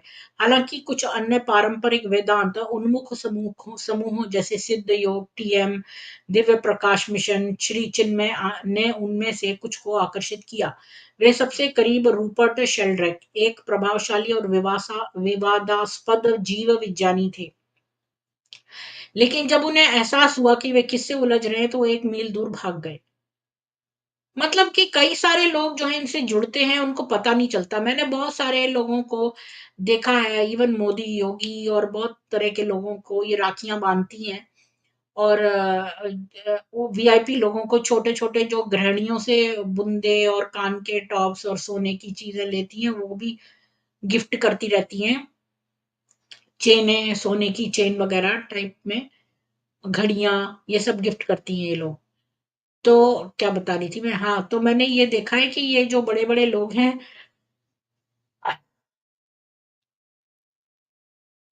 ये नहीं जानते हैं कि ब्रह्म कुमारियां क्या हैं, और वो जो है फटाफट फोटो खींचवा लेती हैं और दिखाती, देखो तुम्हारे जो महात्मा ये संत हैं, ये भी हमको मानते हैं। जब दलाई लामा भारत के बीके के एक सम्मेलन और कार्यक्रमों की श्रृंखला में अतिथि के रूप में आए थे, तब मैं भी वहां मौजूद था। बीके के सोचते हैं कि वे बौद्ध धर्म को समझते हैं, क्योंकि वह उनके वृक्ष की एक शाखा है, लेकिन वे इसे बिल्कुल नहीं समझते हैं और इसके लिए कोई प्रयास भी नहीं करते। उन्हें लगता है कि अन्य धर्म स्वयं को बीके जितना अच्छी तरह नहीं समझते हैं। वे पूरी तरह से कूटनीतिज्ञ थे। ज्ञान के स्पष्टीकरण को ध्यानपूर्वक और गंभीरता से सुनते हुए, जब उन्हें बीके चित्रों के आध्यात्मिक संग्रहालय में ले जाया गया, अगले कल्प के लिए अपनी विरासत प्राप्त की और अपने मेजबानों की अच्छी बातों के लिए प्रोत्साहित किया। उनसे कभी किसी ने नहीं पूछा, जिनमें 50 या अधिक विदेशी बीके भी शामिल थे, जिन्हें उनके साथ प्रश्नोत्तर सत्र का अवसर मिला था कि वे दुनिया के तिब्बती बौद्ध दृष्टिकोण के बारे में कुछ भी समझाएं। उन सभी ने प्रमुख प्रश्न पूछे, कुछ ने तो उन्हें परेशान करने की हद तक परेशान किया, ताकि वे ज्ञान को एक श्रेष्ठ दृष्टिकोण के रूप में मान सके। वे हमेशा धैर्यवान थे। यानी ये बता रहा है कि ये लोग बड़े-बड़े लोगों जैसे दलाई लामा एक्सेट्रा लोगों को बुला लेते हैं और बड़े पेशेंस वाले हैं ये बीके। और ये क्या करते हैं कि अपनी जो है जान दूसरों पे चेपते हैं, दूसरों का जान नहीं सुनते हैं। ये बात मैंने खास नोटिस करी है। यहाँ पर जो बीके आते हैं ना, अपनी बात कहते रहेंगे, जो इनके दिमाग में आएगा। हम जो पूछेंगे वो नहीं बताते, बल्कि अपना बोलते रहते हैं और इनको दूसरों में बिल्कुल इंटरेस्ट नहीं है। तो बौद्ध धर्म की चीज़ों के बारे में कभी इन्होंने कोई प्रश्न नहीं किया, इनको कोई मतलब नहीं है। लेकिन जैसा कि मैंने अन्यत्र लिखा, मैंने इन्हें इस वर्ष की शुरुआत में बोलते हुए देखा और विभिन्न वादों पर चर्चा करते हुए उन्होंने हजार लोगों से स्पष्ट रूप में कहा, मैं एक धर्मनिरपेक्ष मार्क्सवादी हूँ। साथ ही उन्होंने पुराने तिब्बती सामंती समाज के तहत अन्याय की स्पष्ट स्वीकृति व्यक्त की। चीनी तर्कों के लिए एक इशारा और सवालों के जवाब में, अगली दलाई लामा बहुत अच्छी तरह से एक महिला हो सकती है। पहले से ही निर्वासित तिब्बती सरकार के राजनीतिक प्रमुख दलाई लामा द्वारा उस भूमि को छोड़ने के बाद बिल्कुल भी लामा नहीं है। आदमी सोचता है, पढ़ता है, बहस करता है, विज्ञान और राजनीति के साथ सोच समझकर जुड़ता है।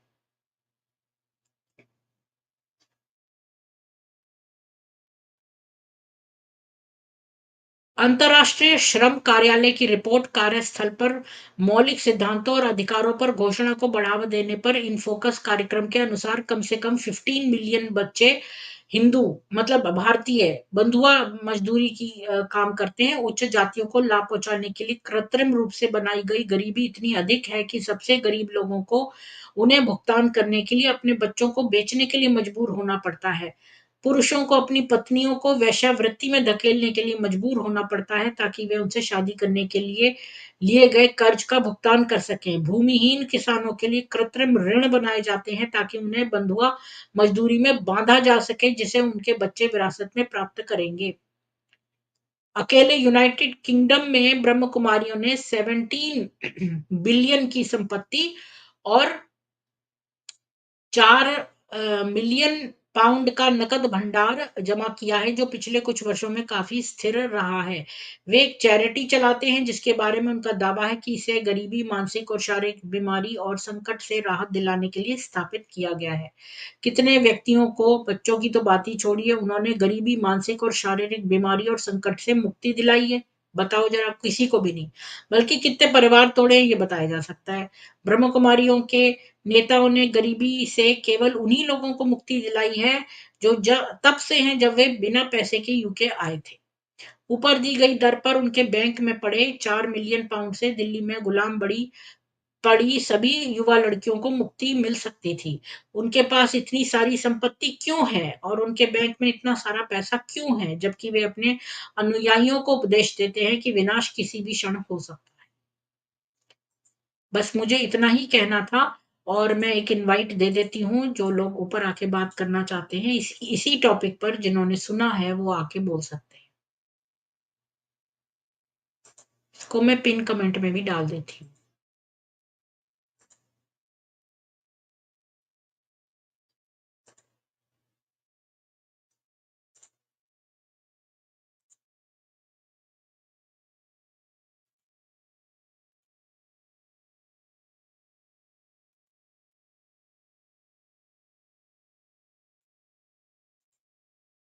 जी।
हेलो जी।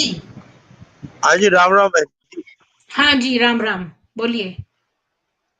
हाँ, मैं ये कह रहा था, देखो कोई हमारी जो गवर्नमेंट जैसे कोई काम करती है या स्टेट या सेंटर जो भी है, उनको चाहिए भी जो इतने इतने ये जैसे एक ब्रह्म कुमारी है या कोई और भी है, ऐसे जो सामाजिक तत्व है, इनको चेक एंड बैलेंस होना चाहिए।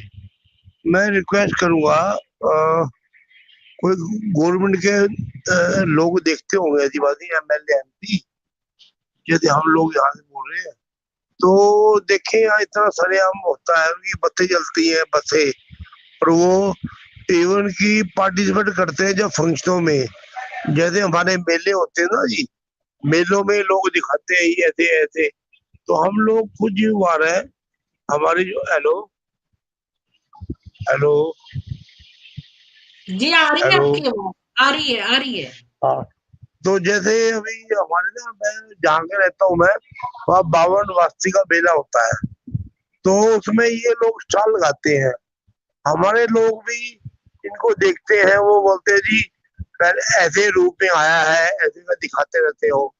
अब छोटे थे तब देखते थे हम उनको, वो पूरा ना डोमिनेशन दिखाते हैं वो, तो अट्रैक्ट करते लोगों को। हमारे यहाँ कई 3-4 सेंटर है वो लाइट दिखाते हैं, ये करते हैं, वो करते हैं, शिवानी मैडम का बड़ी तारीफ करते हैं। तो हमें तो एक चीज को क्लियर होना चाहिए, जो हमारे जो ऊपर बैठे हैं ना जी, उनको लोगों को क्लियर होना चाहिए भी गलत कौन है, ठीक कौन है। हम गलत है तो हमें बताओ गलत, कोई बात नहीं। वो है गलत है तो उनको चेक कर बैलेंस करनी चाहिए ना। हम लोग तो ये तो इस्लामी है एडमिशन भी पाओ। आनंद जी, ये तो इस्लामी लोग हैं, ये सफेद पोश इस्लाम है। मेरी बहन आप ठीक बोल रहे हो, मैं भी ठीक बोल रहा हूँ, लेकिन इनको चेक बैलेंस तो वो एडमिशन करेगा ना, हमारे बस का नहीं है, क्या करें हम तो कुछ कर सकते नहीं है। तो मैं तो रिक्वेस्ट करता हूँ हमारे एमएलए यहाँ ये के चला रहे हैं स्ट्रीम, या इसलिए चला रहे हैं स्ट्रीम ताकि जो लड़कियां हैं वो हमारी स्ट्रीम सुन के यहाँ ज्वाइन न करें। हाँ जी, हाँ जी, हाँ जी, हाँ जी, हाँ जी। कोई यहाँ पे कोई अपने आ जाए, अपने ब्रह्म कुमारी अपने, हम गलत बोलते हैं तो हमें प्रूव करें हम गलत बोल रहे हैं, तो हम खुद बन जाएंगे ब्रह्म कुमारी है। अगर हम गलत बोल रहे हैं हमें बता दें। हमारे यहाँ तो देखो मैं भी एक दो बार गया हूँ, ज्यादा नहीं गया मैं, लेकिन लोग यहाँ मेरे शहर के अंदर, अम्बाला शहर है मेरा, यहाँ लोग काफी जब वो आती है लड़की शिवानी तो उनको देखने की तरह, मैंने बोला ये खुद छोड़ के बैठी है अपने हस्बैंड को, तो लोग मजाक उड़ाते हैं मेरा, झूठ बोलते हो कहते हैं आप। है जी। और वो मैंने लास्ट टाइम बताया था आपको, कल वो खरबंदा जो है कौन सा वो, जो फिल्म स्टार है वो, जो इंटरव्यू देता है, क्या नाम उसका, ओबराय, ओबराय, सुरेश ओबराय, ओबराय यस। वो इंटरव्यू देता है शिवानी मैडम को, कैसे होता है, ये होता है, वो ये सब पखंडबाजी अपना भी करते हैं। अपना प्रोपेगेंडा करने के लिए करती हैं। अगर इनको बुलाती हूँ मैं कितना, यहाँ पर कोई नहीं आते, इन लोगों ने क्या रखा है हमारे नहीं चैनलों नहीं, पे। सुरेश सुरेश राय से मेरी लिंक है, मैंने कई दफा फोन मिलाया, उठाया नहीं उसने फोन। एक्चुअली मेरी बात उनसे पहुंच गई थी। सुरेश राय जो है उसका बापू है उसका, लड़के का, चलो मेरी उम्र से बहुत बड़ा हो, लेकिन मैंने बोला था भैया आओ जरा अप्रूव करो आप, इतनी बड़ी बात चल रही है वहाँ शिवानी मैडम की टीम में। तो बोले जी ठीक है मैं करूँगा कोशिश, अब फिर मैसेज भेजूंगा उनको मैं।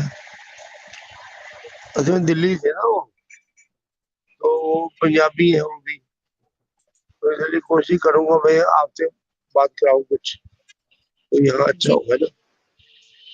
जी तो आप बात कराइए किसी और से भी तो। जी।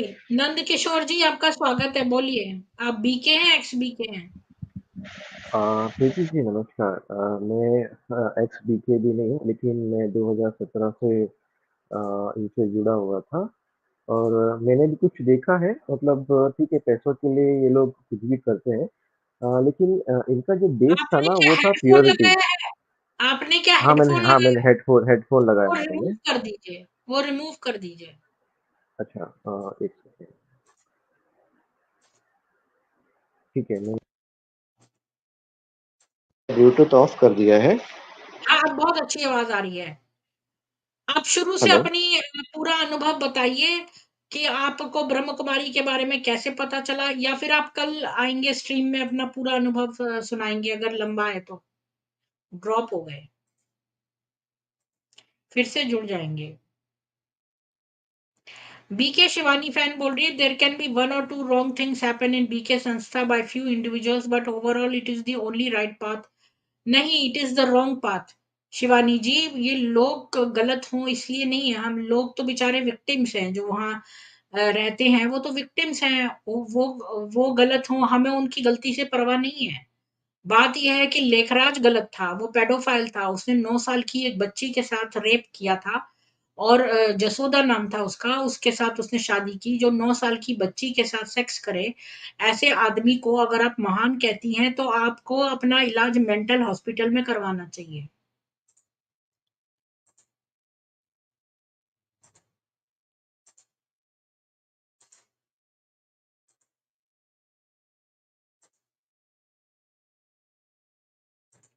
जी आनंद जी।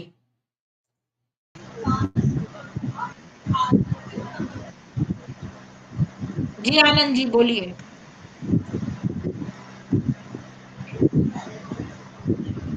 हेलो, ये सिजोफ्रेनिक है, ज्यादातर हो जाते हैं ये। मैं हाँ कट गया बोलिए। था, कट गया हाँ था एकदम। हाँ, वो भी ड्रॉप हो गए अभी थे जो आए थे। हाँ अभी अभी मेरी चैनल कट रहा है, मेरे को नजर नहीं आ रहा, अब नजर नहीं आ रही क्या प्रॉब्लम है। ये लिखा है chat with anyone is in studio, पता नहीं क्या लिखा है जी। दोबारा हाँ, ट्राई यही करता हूँ मैं। तो ह्यूमन ट्रैफिकर था, उसने बहुत सारी लड़कियों को अगवा किया था। तो ये तो हल निकालना पड़ेगा ना जी हमें। जी, कोई ऊपर आना चाहता है तो आ जाए, नहीं तो मैं ये स्ट्रीम जो है वो फिनिश करती हूँ। आप सब लोगों को बहुत बहुत साधुवाद। प्लीज इस स्ट्रीम को ज्यादा से ज्यादा, ये 17 साल से जा रही हैं। अच्छा, राशि जी आप जो है प्लीज मेरे को ऊपर आ जाइए, या मेरे जो ईमेल है इसका आप एक स्नैपशॉट ले लीजिए अपने सेल फोन कैमरा से और मुझे लिखिए, तो हम एक स्ट्रीम आपके एक्सपीरियंस पे करना चाहते हैं। देखिए, आप लोग सब अपना बताते हैं ना एक्सपीरियंस, तो बहुत सारी लड़कियां जो है वो देखेंगी, तो फिर वो नहीं ज्वाइन करेंगी इन्हें, तो आप उनकी लाइफ को बचा लीजिए।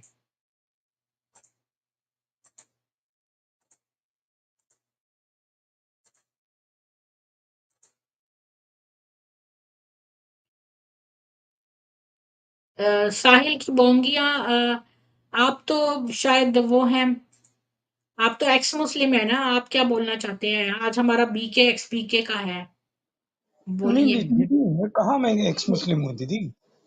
अच्छा, तो आपने नाम लिखा ना साहिल की बोंगियां, तो इसका क्या दीदी वो मतलब? मेरा मार्मिक नाम है, आप जानती हो। मैंने आपके चैनल पे कई बार आया हूँ। अच्छा, तो आपका क्या आप ब्रह्म कुमारी संस्था को जानते हो? दीदी मेरा कहना ये है कि ये जो अब जो हो रहा है ना, आई लव इट। आप ब्रह्म कुमारी पे जा रहे हो, डेफटॉक जी आदि जो हैं वो एक डिफेंस के ऊपर जा रहे हैं। जो हमारा ये एक मल्टी प्रोंग्ड अप्रोच हो रहा है ना सनातनियों का, दीदी मैं एक क्लियरली बोलना चाहूँगा।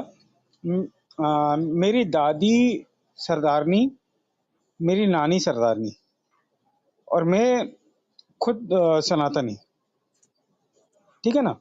तो सरदार तो सनातनी ही होते हैं।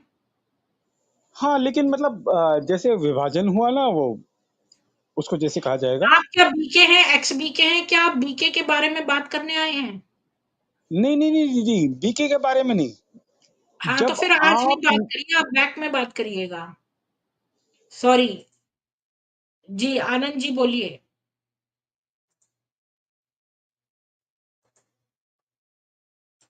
आनंद जी आपको कहाँ कुछ से हो बोलना है जी? आप कहाँ से हो भैया, क्यों इसे बहका रहे हो? आपके नजर आता कोई पंजाबी है आप? ये ये पता है क्या ये कहने की बकवास कोशिश बकवास कर रहे, बकवासबाजी है। अरे भाई बता ये ना। हेलो, मैंने इनको पीछे कर दिया है। वे एक्चुअली में ये भाग गया बताने तो। आ रहे हैं कि सब लोग जो हैं एक जने के पीछे रहो। कोई कुछ कह रहा है, कोई किसी को बुरा कह रहा है, तो मैं ये तो इस्लामी संस्थाओं को ही एक्सपोज कर रही हूँ, और ये एक इस्लामी संस्था है। ये मेरा ख्याल मुसलमान होगा, झूठ बोलता है ये। मेरी सरदारनी है, फलानी है। वैसे बात को अगर है तो लो जरा बार था, इसको एक्सपोज करूंगा अभी प्लीज। बहन मेरी, मैं पंजाब का हूँ, मैं पंजाब से बोलता हूँ मैं। मेरे से बड़ा पंजाबी कौन होगा? इसे लो तो नहीं प्लीज, अगर है तो ये लो ना, एक्सपोज तो होगा सारा ये। हेलो, मैं कोशिश कर रही हूँ नीलिमा जी आ जाएं, 1 मिनट। नहीं नहीं। हाँ नीलिमा जी, सब लोग आपका वेट कर रहे हैं। जी, मैं राखी की शॉपिंग में लगी हूँ। मैं राखी ले रही हूँ, कल सुबह से बदला लग जाएंगी, बदला डाल, तो सुबह राखी नहीं ली जाएगी, तो मैं मार्केट में हूँ। अरे थोड़ी देर बात कर लो यहीं पर, फिर मैं क्लोज कर दूंगी। 5 मिनट बात कर लो, मार्केट में ही कोने में खड़ी हो जाओ एक अच्छा। जगह। और जो मैं आज बता रही हूँ मानव तस्करी, तो मैंने आज यही बताया है कि असम में जो छोटे छोटे श्रमिक हैं, उनके बच्चे बाल मजदूर, वो अब 12-12 पैसों में एक चाय का पैकेट जो है यहाँ से लोगों से देते हैं पैसे, और उसको 12 पाउंड में बेचते हैं, 20 पाउंड में एक पैकेट। इतना इतना मुनाफा।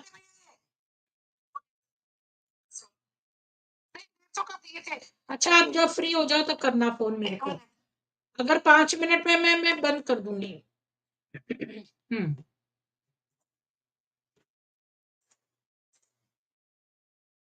हाँ,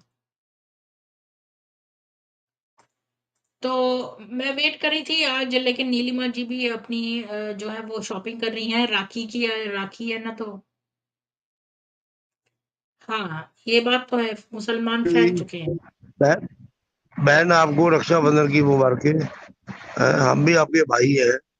एक बात नहीं बताइए, आपने ये कितनी बदतमीजी की बात है कि ये ब्रह्म कुमारियां हस्बैंड वाइफ को बोलती हैं कि ये आपस में राखी बांधो।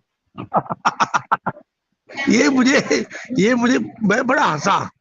ये मुझे साल पहले पता लगा। शर्म की वो बात है कहते ये जी वो कितनी। भाई बहन हो जाते हैं। हाँ, तो आप भाई बहन कैसे ब्रह्म हो को छोड़, जाते हैं? आप बहन आपको एक बताता हूँ मैं, जो ये ना एक है इनका पंथ है, ये कहते हैं जब क्या पिता, बोलते जब उसको। ईश्वर एक है, ये कहते हैं ईश्वर एक है तो वो तो पिता है, तो उसके सारे बच्चे भाई बहन हो गए। लेकिन बच्चे हैं लेकिन ये ये मुसलमान की जो जो जो मुस्लिम की थ्योरी ना, हवा की हाँ, नीलिमा जी और आ गई उसकी हैं। पथरी से नमस्कार हुआ, जी। पथरी से ये हुआ, मैं मार्केट में हूँ, बच्चों देखो। ने अच्छा, शादी अब करी है ना। आपको ना 2 मिनट, ये इनके पास टाइम नहीं है, तो इनसे पहले बात कर लेते हैं, सॉरी। करी तो करी नीलिमा जी, करी करी। हाँ जी, तो आज मैं अरे मानव तस्करी का बता रही थी कि असम में जो ये ना श्रमिकों से कराते हैं ना सेवा, तो 12-12 पैसे से एक एक बैग पूरा भरवाते हैं चाय जी का। तो आप जी जो है वो, और ये भी बताया कि बहुत सारी लड़कियों को बोलते हैं अच्छा वेतन मिलेगा, और उनको ले जाते हैं और बेच देते हैं, जी ट्रैफिकिंग कर रहे हैं। तो आप इस जी जी बारे में जी क्या कहना चाहती हैं? मैं ये बोलना चाहती हूँ कि इसमें सबसे अच्छा जो केस है ना, वो हुँ। सिरोही के पत्रकार की लड़की जो भेजी थी इन्होंने विदेश में, उसका है। अच्छा, सिरोही वो में बताइए क्या है केस? और वो केस ऐसा हुआ था कि उस लड़की ने अचानक एक आबू रोड में शिकायत करी थी कि मुझे जाके लंदन में बेच दिया इन्होंने, लेकिन वो लंदन में नहीं बिकी, मिडिल ईस्ट में बिकी वो लड़की। और इसमें ना कहीं जयंती बहन का फॉल्ट था लंदन वाली का, तभी वो इनसे दबी थी, प्रेशर में आई थी। वरना रातों रात मतलब ये समझ लीजिए आप, रातों रात केस फिनिश हुआ और उस केस का रातों रात उसने पैसा मांग लिया कि भाई अगर तुमको ये केस यहीं दबाना है तो 12.5 करोड़ रुपए लेके सिरोही पहुंच जाओ। तो ये बात हमें अंदर अंदर पता चल गई थी प्रीति जी कि भाई कोई तैयारी हो रही है सिरोही जाने की। तो रात को क्या हुआ कि भरत भाई ने एक मीटिंग रखी और मैं बैठी थी निर्भय भाई के कॉटेज में, क्योंकि 9 बजे वो खाना खाते हैं। आप इसका पता कर सकते हैं, 9 बजे डाइनिंग टेबल पे भोजन करते हैं निर्भय भाई, और वहाँ ये सारे मीटिंग वाले बैठते हैं भोजन के बहाने डिस्कस करने। तो गलती से मैं रसोई में थी, वही निर्भय भाई के कॉटेज में एक रसोई बनी है, कोकिला माता जी वहाँ खाना बनाती हैं, तो मक्के की रोटी बनती है। तो वहाँ पे वो हो रहा था, सर्दियों का टाइम था, जनवरी का। तो मैं खड़ी हुई क्योंकि मुझे पसंद थी, मैंने कहा माता जी मुझे खाना है, तो खाना खाने में चली गई थी।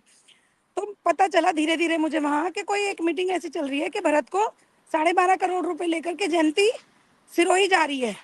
तो मुझे थोड़ा डाउट हुआ, मैंने वो खाना छोड़ दिया और मैं पीछे से साढ़े निकल 12 के, करोड़! हाँ जी, 12.5 करोड़ इनके लिए तो करोड़ कुछ नहीं है दीदी, इनके लिए करोड़ कुछ नहीं है। ये जो कुछ करते हैं करोड़ों में ही करते हैं, क्योंकि जो पैसा आ रहा है मुझे नहीं पता कहाँ से आ रहा है। पैसे पे मैंने कभी बस इतना इतना ध्यान विदेश दिया से है, ही आ रहा होगा, तभी तो ये करोड़ों में आ रहा जहां है। से भी आ रहा है। देखो दान दक्षिणा का पैसा तो ये इतना हो नहीं सकता, ये तो कोई गलत पैसा जरूर है जिसकी मनी लॉन्ड्रिंग की चेकिंग होनी चाहिए।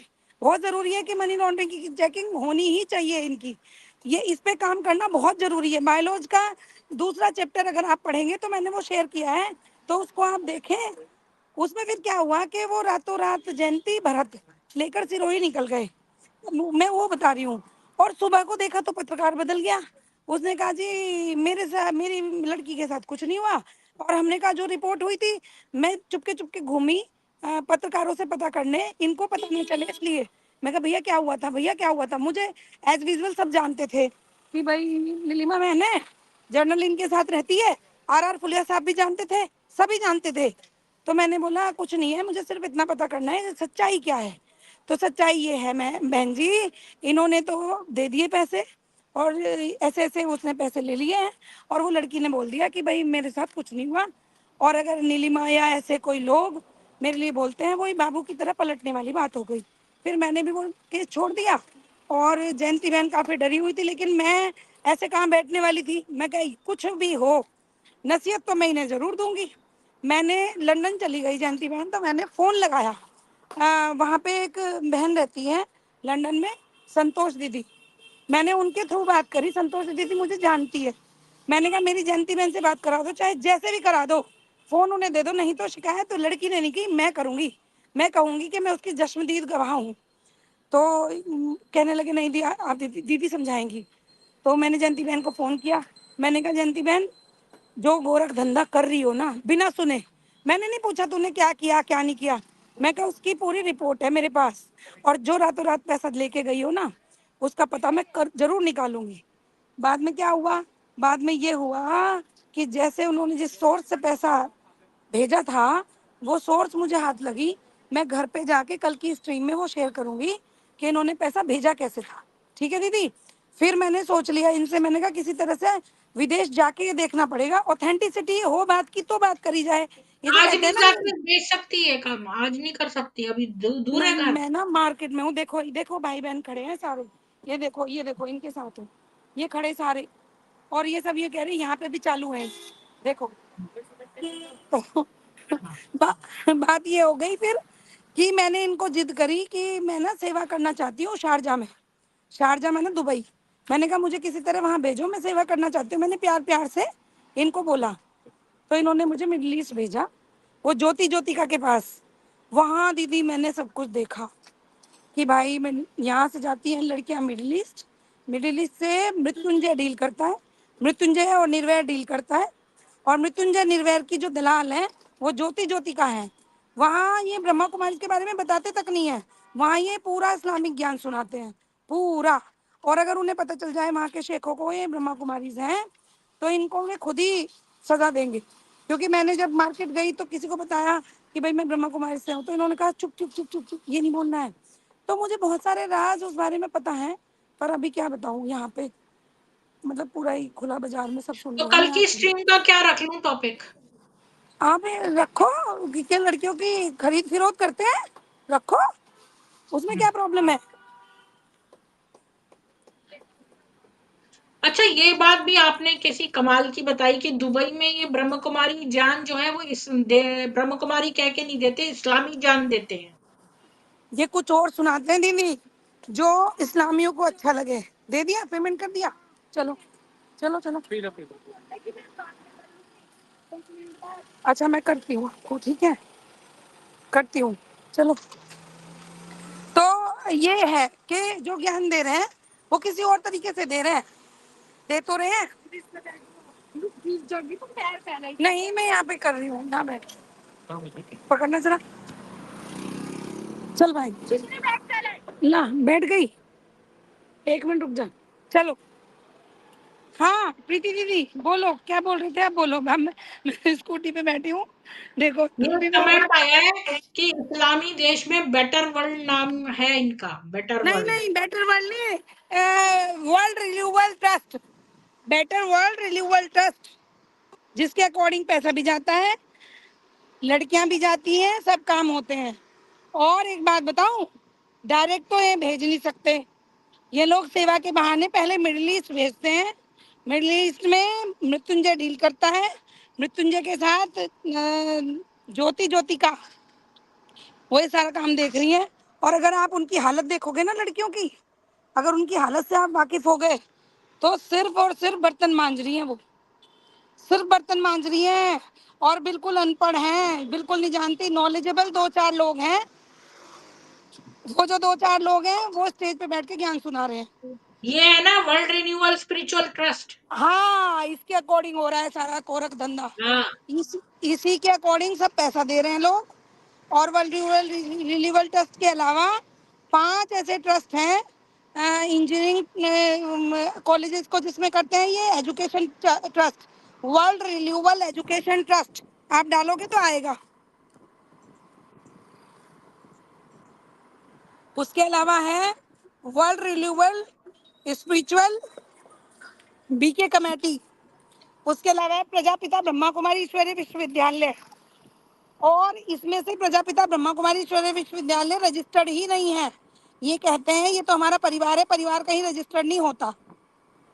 मतलब बहुत सारी जानकारी है। मैं तो कोई प्रश्न हो तो मैं पूछूं, मतलब बताऊं, नहीं तो बहुत सारी चीजें आज हैं। तो मानव तस्करी पर ही है टॉपिक, मानव तस्करी। बस ये तो होता है दीदी, ये तो मैंने खूब देखा है। बल्कि उसका पर्टिकुलर जगह का नाम बताऊंगी मैं जहाँ का ये केस है, वो मैं बताऊंगी आपको।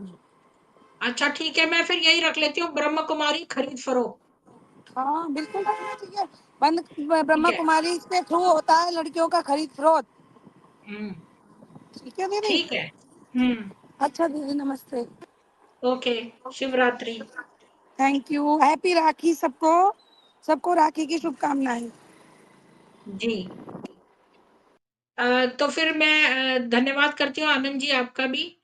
और सब लोगों को मैं कहती हूँ कि प्लीज इस स्ट्रीम को ज्यादा से ज्यादा लाइक करें। और इस स्ट्रीम का पार्ट 2 यानी कि खरीद फरोख्त ब्रह्म कुमारी में, ये हम देखेंगे सुनेंगे नीलिमा जी से कल 8 बजे। आप सभी को जय सनातन वैदिक हिंदू विश्व, जय श्री राम। स्ट्रीम को शेयर कर दीजिए प्लीज।